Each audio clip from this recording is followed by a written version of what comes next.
ఎన్నాళ్ళగానో ఎదురు చూస్తున్న టెక్ దిగ్గజం టెస్లా కంపెనీ భారత్లోకి ఎట్టకేలకు అడుగుపెట్టింది. ఇక మన దేశంలో ఖరీదైన టెస్లా కారులు రైమని తిరగబోతున్నాయి. టెస్లా కంపెనీ భారత్లో నియామకాల కోసం లింక్డ్ఇన్లో ఓ ప్రకటన చేసింది. టెస్లా కంపెనీ భారత మార్కెట్లోకి అడుగుపెట్టేందుకు ఎంతో కాలంగా ప్రయత్నాలు చేస్తోంది. కానీ సుంకాలు ఇతరాత్ర కారణాలతో ఆ ప్రణాళికలు ఇప్పటివరకు కార్యరూపం దాల్చలేదు. ఇప్పుడు ఇందుకు సంబంధించి కీలక ముందడుగు పడింది. తాజాగా ఈ కంపెనీ భారత్లో ఎంట్రీపై స్పష్టమైన సంకేతాలిచ్చింది. భారత ప్రధాని నరేంద్ర మోడీతో టెస్లా అధినేత ఎలన్ మస్క్ తాజాగా అమెరికాలో భేటీ అయిన కొన్ని రోజులకే ఈ పరిణామాలు చోటు చేసుకోవడం ప్రాధాన్యం సంతరించుకుంది.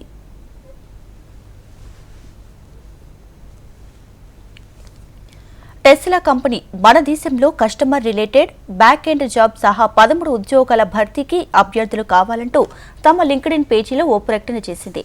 ఇందులో సర్వీసు టెక్నీషియన్, అడ్వైజరీ సహా కనీసం 5 పొజిషన్లకు ఉద్యోగులను ముంబై, ఢిల్లీ 2 చోట్ల నియమించుకోనున్నట్లు కంపెనీ తెలిపింది.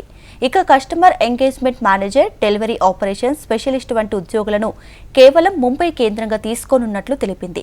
టారిఫ్ల కొత్త దిశగా భారత్, అమెరికా, టెస్లా భారత్ మార్కెట్లోకి ప్రవేశించేందుకు 2021 నుంచి ప్రయత్నాలు జరుగుతున్నాయి. ఇందుకోసం ఈవీలపై దిగుమతి సుంకాలను గణనీయంగా తగ్గించాలని మస్క్ కంపెనీ డిమాండ్ చేసింది. ఇందుకు కేంద్ర ప్రభుత్వం కొన్ని షరతులు కూడా విధించింది. దేశీయంగా తయారీ ప్రారంభించడంతో పాటు ప్రాంతీయంగానే విడి భాగాలు కొనుగోలు చేయాలన్న కండిషన్ పెట్టింది. ఇందుకు మస్క్ అభ్యంతరం వ్యక్తం చేస్తున్నారు. దీంతో టెస్లా ఎంట్రీ ఆలస్యం అవుతూ వస్తుంది.